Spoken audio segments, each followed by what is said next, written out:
Everything from like basic Google search results to like beginner investment guides. And it's funny how Yeah. all these sources, they all seem to point to like the same uh, basic steps, these same key ideas about getting started. It's really interesting. Yeah, definitely. And I think that consistency is a good sign for anyone who's, totally new to this. Right. Like it seems like everybody's on the same page about like here are the fundamentals. Yeah. So maybe first things first, why is everybody so excited about the Indian market? Like what is it about this market specifically that's getting so much attention? Well, all the sources talk about India's economic growth, and it's not just, hype. The data backs it up. And I think what's really driving it is this like rapidly growing middle class. Hmm. You've got increased consumer spending and a government that's really pushing to encourage investment. It really paints a pretty compelling picture. It does, yeah. Yeah. So yeah, I think for investors looking for like long-term growth, India seems to be checking a lot of boxes right now. So let's say I'm sold, right? I'm convinced. I want in. Where do I even begin? Okay. The sources keep mentioning these two things, the BSE and the NSE, the Bombay Stock Exchange and the National Stock Exchange. Ah, yes. So those are like your two main marketplaces, right? Yeah. Think of it like that. So the BSE, that's got all the history. It's actually the oldest stock exchange in all of Asia. It goes back to the 1800s. Wow. The NSE, that's a little bit younger, but it actually handles like a massive, massive amount of trades Yeah. every single day. So it's like having two different arenas, but, both of them are full of opportunities. But I guess before I can even enter the arena, I need the right tools. The sources are very clear about Demat and trading accounts. Yeah. What are those? Okay. So think of your Demat account. That's like your digital locker. So like when you buy shares, your Demat account, that's what holds them electronically, keeps them safe, organized, all that good stuff. Your trading account, that's more about how you interact with the market.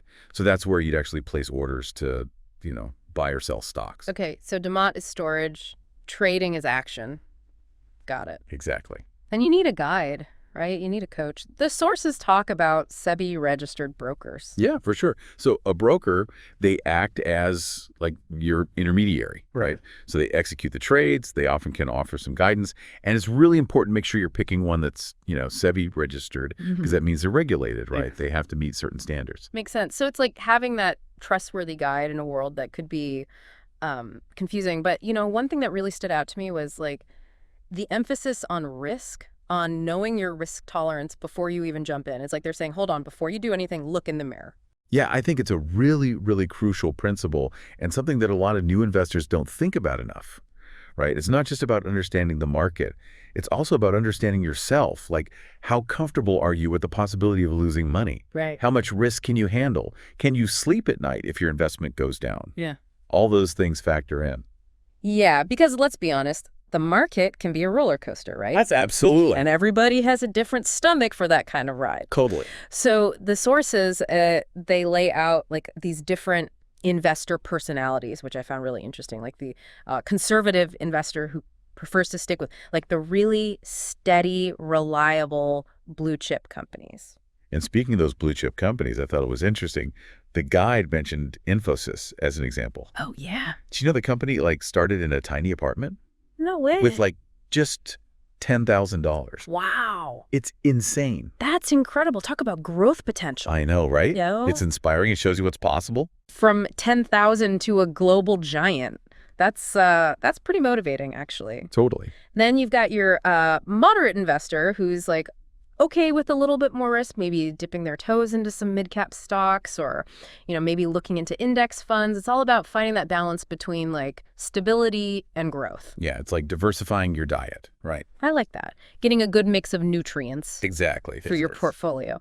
And then there's, you've got the thrill seeker, the aggressive investor who's looking for like, those high growth, potentially volatile, startups, the emerging sector. Yeah, they're looking for those 10 baggers, right? Yeah. The ones that could multiply their investment many times over. Mm. But of course, higher reward, higher risk. Right, the classic equation. But the takeaway is like there's no right or wrong personality. It's about finding what feels right for you. Absolutely. And once you have a sense of that, it seems like the sources offer like this really clear roadmap. They lay out like these 7 steps for investing success.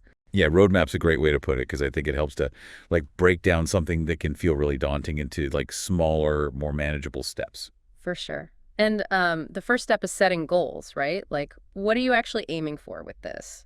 Retirement, a down payment on a house, that dream vacation.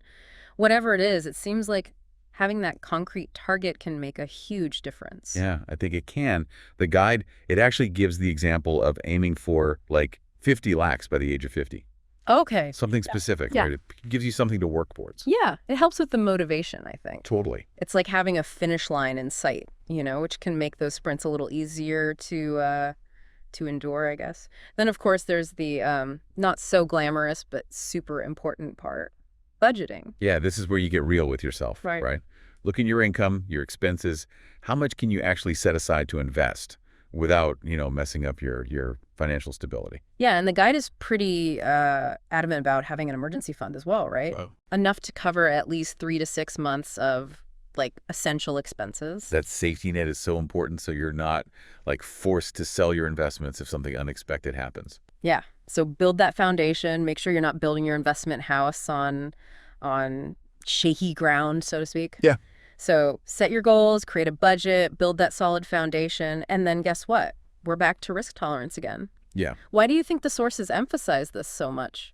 Because as you start looking at, specific investments, your understanding of your own risk tolerance, that might change. Okay. It's one thing to say, yeah, I'm comfortable with some risk. It's another to actually choose between, a volatile growth stock and a stable blue chip company. It's good to revisit that. Yeah, it's like refining your compass as you go, making sure it's still pointing you in the right direction. Yep. And once you have that compass kind of calibrated, then it's time to open those Demat and trading accounts we talked about. Right. Now you understand the why behind them. Right. Okay. Goals, budget, risk assessment, accounts are open. What's next? Time to put some money in those accounts. Right. Fuel in the car. Got it. Exactly. What are some common ways that people do that? Well, a lot of people use net banking and UPI. Those are popular for like seamless transfers. And then a lot of brokers also offer their own, integrated payment gateways. So it's pretty straightforward. It's all about removing the hurdles, right? Like, okay, we made it as easy as possible. Now take the wheel. So now I've got some money in my account. This is where it gets really exciting. It's time to pick my stocks. Yeah. But how do I even begin to navigate like this whole landscape? Right. So the guide, it breaks down stocks into a few key categories. You've got your blue chip stocks, your dividend stocks, your index funds, and your growth stocks. Okay, so break down each one of those for me a little bit. What are the key differences? So your blue chip stocks, those are like the veterans of the market, right? Like they're typically large, well-established companies, solid track record. Some of the ones that came up like Reliance Industries, Tata Consultancy Services, HDFC Bank, they tend to be less volatile, but they might offer slower growth. So stability, reliability, good for a foundation. Then you have dividend stocks, which are the ones that share the profits with investors, right, through regular payouts. Exactly. Yeah. Yeah, so companies like ITC, Hindustan Unilever, Coal India, those are some that are known for paying out consistent dividends. So if you're looking for like regular income from your investments, those might be good to look into. Just like a little bonus check from your stocks. Love it. And then what about index funds? Those seem like a good option for somebody who wants to cast a wider net, right? For sure. Yeah. So index funds are designed to track the performance of a specific market index, like the Nifty Y50. Yeah. So you're essentially investing in like a whole basket of stocks that represent that index. It's like a pre-assembled portfolio managed by experts. I like it. And then lastly, growth stocks. Those are the ones that are really exciting, right? Yeah. High growth potential, maybe operating in some of those emerging sectors. Yeah. So these are the companies that could really like skyrocket in value. Think renewable energy, fintech, pharmaceuticals, things like that. But of course, a lot more risk involved too. They're the ones that get the heart racing a little bit, I guess, right? Exactly. Okay, so we've got our blue chip, our dividend, our index funds, and our growth stocks. But we're not done, are we? There's a seventh step that's all about monitoring your investments. Right. So it's not a set it and forget it thing. Yeah. The market is constantly changing. You got to stay informed, adapt to changes, make adjustments as needed. It's like tending a garden, right? You can't just plant the seeds and walk away. You've got to nurture them. You've got to prune them, make sure they're getting the right amount of water and sunlight. Absolutely.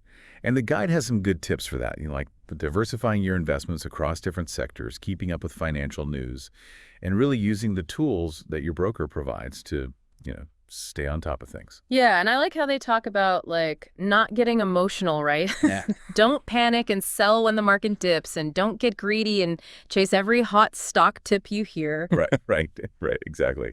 It's about making informed decisions, not emotional ones. So those are the 7 steps. But they don't stop there, do they? No, they don't. They actually offer some, like, specific beginner-friendly options to get people started, and some of them we've touched on, like the index funds, the blue chip stocks, the dividend stocks, the growth stocks. But they also highlight a few other things, like investing in mutual funds through something called systematic investment plans, or SIPs. Right, yeah. SIPs, those are a really good way to kind of invest regularly in small increments. And it helps to, like, average out the cost over time. It's a very disciplined approach. And they even mention, like, some government-backed investments, things like sovereign gold bonds and the Public Provident Fund, which are, I guess, known for being pretty stable, right? Yeah, lower risk. Yeah. So it's like having a safe room in your investment house. Right. Right, where you've got some of your most valuable assets kind of protected. Makes sense. So, all these options can feel a little overwhelming, but the guide addresses something that I think a lot of beginners worry about, which is starting small. Like, what if I don't have a ton of money to invest? Oh, yeah, for sure. It can be intimidating when you see, like, the big numbers being thrown around. Right, but the guide's message is actually very, very reassuring, right? Like, you don't need a fortune to get started. Right. They highlight that you can start with very small amounts, like 100 or 500, Yeah. through things like CAPs or fractional shares, which is really cool. It's like saying, hey, you don't need a private jet to join the investment club. We've got room for economy class passengers, too. Exactly. And they also talk about the other big elephant in the room, which is risk, right? Everybody knows investing involves risk.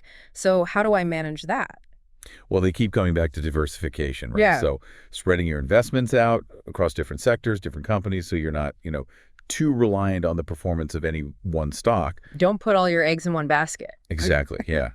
Hedge your bets. That's smart. And of course, do your research, stay informed, never invest more than you can afford to lose, all that good stuff. But here's a question that I think is on a lot of people's minds, and the guide actually addresses it.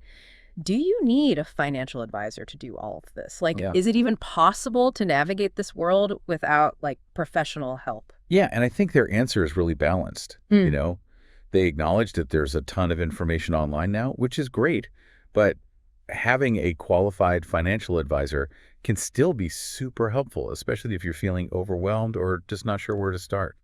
It's like having a personal trainer for your finances, right? Yep. Somebody who can guide you, keep you motivated, and help you reach your goals. Totally. But they also say, advisors aren't for everyone. Right. Some people, really like to take the reins themselves, and that's fine too. It really depends on your needs and your comfort level and how complex your financial situation is. It's all about finding the right approach for you. Exactly. And one last thing the guide touches on, which is super important, is taxes. They give you this quick rundown of, like, how capital gains are taxed in India, how dividends are taxed. It's crucial information because taxes can really affect your overall returns. So know the rules of the game before you start playing.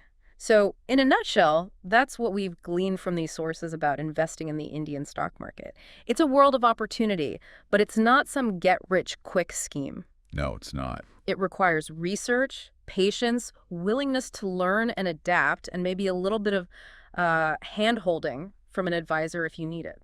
I think the sources do a good job of balancing the excitement of the potential gains with, the importance of understanding and managing risk. It's like they're saying, hey, the Indian stock market, it's a thrilling ride, but buckle up and be prepared for some bumps along the way. Right. And maybe invest in some good shock absorbers. Exactly. But in all seriousness, it's about approaching this journey with the right mindset, with a bit of realism and a commitment to always keep learning. I think that's key. So we've covered a lot in this first part of our deep dive. We've looked at why, where, and how to invest in the Indian stock market. But I'm curious, what stands out to you as, like, the most important takeaway from all of this? Like, what's the one nugget of wisdom that you're going to carry with you as you continue to explore this world? I think for me, it's that repeated emphasis on, know yourself, know your risk tolerance. Align your investments with your own goals, because ultimately investing isn't just about numbers and charts. It's also about understanding your own financial psychology, how you react to things.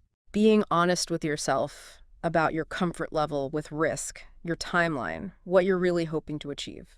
Absolutely. And I think that the self-awareness, that's really the foundation of, making smart decisions and achieving long-term success in the market. I couldn't agree more. And, speaking of those smart decisions, one of the sources, it highlights this like whole menu, this buffet of beginner-friendly options, right?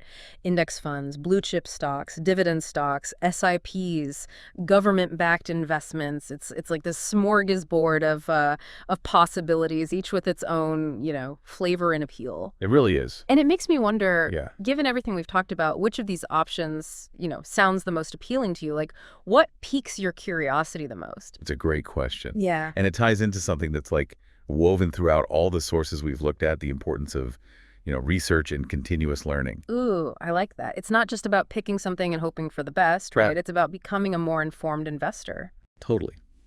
The sources make it clear that investing isn't passive. You have to stay engaged, you have to understand the market and make, educated choices. So don't just blindly follow the herd, right? Be curious, dig deeper, make choices that make sense to you. Yeah, that's the spirit. Which investment options spark something in you? Which one makes you want to learn more? That's the one to dive into.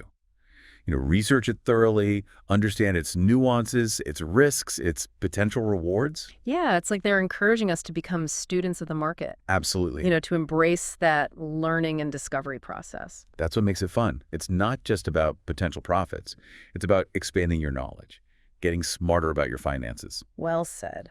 So as you embark on your own investment journey, remember to stay curious, stay informed, and stay engaged because the world of investing is always changing. So the more you learn, the better you'll be able to navigate it successfully.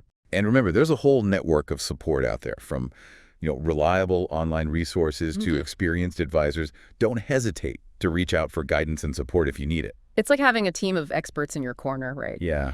So we've covered the basics, we've explored the different avenues, we even touched on the importance of, continuous learning. But before we wrap up this deep dive, I want to leave you with a final thought-provoking question. Oh, I like it. What is it? So we've talked a lot about the potential to create wealth, right? Which is obviously a huge draw for a lot of people. Of course. But I think it's important to remember that investing isn't just about, accumulating wealth for ourselves. Okay. It can also be a really powerful tool for shaping a better future for everyone. That's interesting. What do you mean by that? Well, when you invest in a company, you're not just buying shares, right? You're supporting its growth, its innovation, its ability to create jobs, its ability to contribute to the economy. And when you invest in the Indian stock market, you're essentially investing in the future of India itself. I see, yeah. It's almost like you're like a micro-philanthropist in a way. Right. You're putting your money towards companies and initiatives that align with, your own personal values and your vision for the future. Exactly. So as you continue exploring this world of investing, ask yourself this. How can your investments not only grow your wealth, but also contribute to a world that is, more sustainable, more equitable, and more prosperous for everyone? Wow, that's a powerful question. It encourages us to think beyond just our own personal gains and consider the bigger impact of our choices. It's about realizing that investing isn't just about maximizing profits. It's about aligning those financial goals with our values and contributing to a future that we can all be proud of. It's about acknowledging that the choices we make with our money, they have ripple effects. Exactly. They can influence the direction of companies, industries, even entire economies. It's like we're all investors in the grand experiment of human progress, right? And the choices we make with our money, they can actually shape the outcome of that experiment. That's a really cool way to think about it. So as you're researching, as you're learning, don't just focus on the numbers. Think about the stories behind those numbers, the people and the planet that are impacted by those numbers. Because at the end of the day, successful investing, it's not just about maximizing returns, it's about creating a future that benefits not only ourselves, but the generations that come after us. Well said. It's been really fascinating exploring this topic with you. We've gone from Demat accounts to like the ethics of investing. It's been quite a journey. It has, and we've only just begun. But for now, we're going to take a little break. So we're back, and we're still kind of marinating in this idea of the Indian stock market. Before the break, we were talking about how there are all these different options, like this whole smorgasbord of beginner-friendly investments. Right, a buffet of choices. It's like, what are you hungry for? Exactly. And it got me thinking, for our listener out there who's maybe just starting to think about all this, which of those options, like, really grabs you? What are you most curious about? It's a good question to ask yourself. Yeah. And you know what? It kind of goes back to that idea that's been popping up throughout all these sources, the whole thing about research and constantly learning. Yeah, like, don't just take our word for it, right? Exactly. Go out there, do your own digging. The point isn't to just pick something randomly and hope for the best. It's about like becoming a smarter investor, a more informed investor. Right, right. So how do you do that? Well, I think the sources make it really clear, investing isn't just a passive thing. You can't just like sit back and watch the money roll in. Oh, wouldn't that be nice? I know, right? But you have to stay involved. You have to understand what's happening in the market, and you have to make those decisions based on, solid research. So don't just follow the crowd. No, no, no. Be curious, ask questions, do your homework. Yeah, exactly. So like out of all those investment options we talked about, which one like sparks something for you? Which one makes you want to learn more? That's the one you should dive into. Like really research it, understand the ins and outs, the good, the bad, the potential. So it's like become a student of the market. Yes. Embrace the whole learning process. And honestly, that's one of the best parts of investing, in my opinion. It's not just about, potential profits. It's about like expanding your knowledge, becoming more financially savvy. Yeah, it's empowering, isn't it? Totally. So as you're going on this journey, remember to stay curious, stay informed, stay engaged. This world of investing, it's constantly changing. So the more you learn, the better equipped you'll be. Absolutely. And don't be afraid to like ask for help along the way. There's a ton of resources out there, online communities, financial advisors, all kinds of stuff. It's like having a whole team of experts in your corner, Yeah. cheering you on.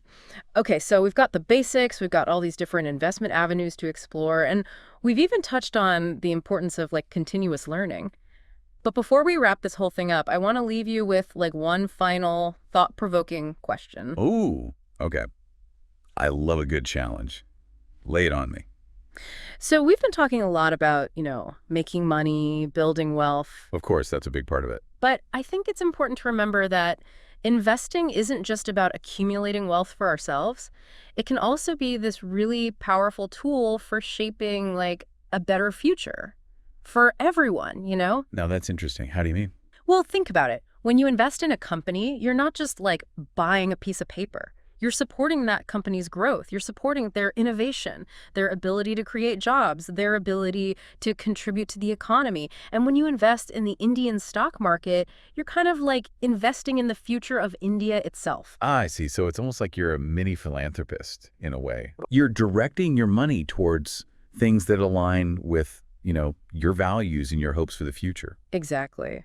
So as you go on this journey, ask yourself, how can your investments not only grow your wealth, but also help create a world that's, more sustainable, more equitable, a world where everybody has a chance to thrive? Wow. That's a really profound question. Yeah. It kind of challenges us to look beyond just our own personal gains. It's about realizing that investing isn't just about maximizing profits, it's about aligning those financial goals with our values, with our desire to make a positive impact. It's about recognizing that like the choices we make, they have consequences, Yeah. And that includes the choices we make with our money. Totally. It's like we're all investors in a way in this grand experiment of like human progress, right? Right. And what we do with our money can actually influence the outcome of that experiment. So cool. So as you're diving into this world, don't just look at the numbers. Yeah. Think about the bigger picture, the people, the planet, the impact. Because at the end of the day, successful investing, it's not just about like maximizing your returns. It's about creating a future that benefits not only ourselves, but, the generations that come after us. It's about leaving the world a little bit better than we found it. Beautiful.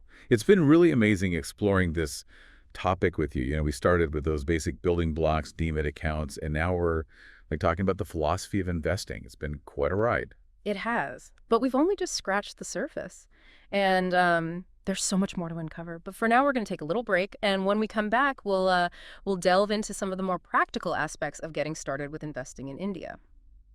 So we're back and still thinking about all the different ways to get started with investing in India. Yeah. It can feel a bit like a jungle out there, right? So many options. It can, but one of the sources you sent over had this really helpful section with FAQs, and they addressed some common concerns like, what if I don't have a lot of money to invest? Right, right. That's a big one, especially for new investors. And they had a really good response, I thought. Yeah, totally. They basically said, look, you don't have to be rich to get started. Exactly. They even highlighted things like fractional shares, where you can buy, just a portion of a stock instead of needing the full price. It's a great way to make investing more accessible. You don't need a huge chunk of change to get your foot in the door. Yeah, it takes away some of the intimidation factor, for sure. Definitely. And they also tackled another big worry, that fear of making the wrong decisions. And their advice was, don't go it alone. Right. Seek out some guidance. Exactly. They talked about the benefits of working with like a SEBI-registered financial advisor. Someone who's, qualified and trustworthy. Right. They can help you, build a plan, answer your questions, walk you through the process. It's like having a seasoned guide in the jungle. Perfect analogy. They can help you navigate, avoid the pitfalls, and, reach your destination safely. But they also made it clear that, a financial advisor isn't necessarily right for everybody. Yeah, some people prefer to do their own thing, manage their money independently. Yeah. And that's totally fine. Right. It all comes back to that idea of like self-awareness. What's your comfort level? What are your goals? Absolutely. It's your journey, your money, your choices. But the key is to be informed. Yeah, that's a theme that's been coming up a lot today, and I think it's a good one to end on. Stay curious, keep learning, and don't be afraid to ask questions. The world of investing is constantly evolving, so yeah, that ongoing learning, that's really crucial. Well, I think we've covered a lot of ground today. We started with the basics of the Indian stock market, and we've explored all these different investment options. We even talked about, the bigger picture, like how our financial choices can actually impact the world around us. It's been a fascinating journey. It really has. And I hope it's been helpful for our listeners. I think so too. So as we wrap up this episode, just remember, investing, it's not just about making money. It's about making informed choices, choices that align with your goals, your values, your vision for the future. And remember, it's a journey. So be patient, be persistent, and most importantly, enjoy the ride. Well said. Thanks for joining us for this deep dive into the Indian stock market. And until next time, happy investing.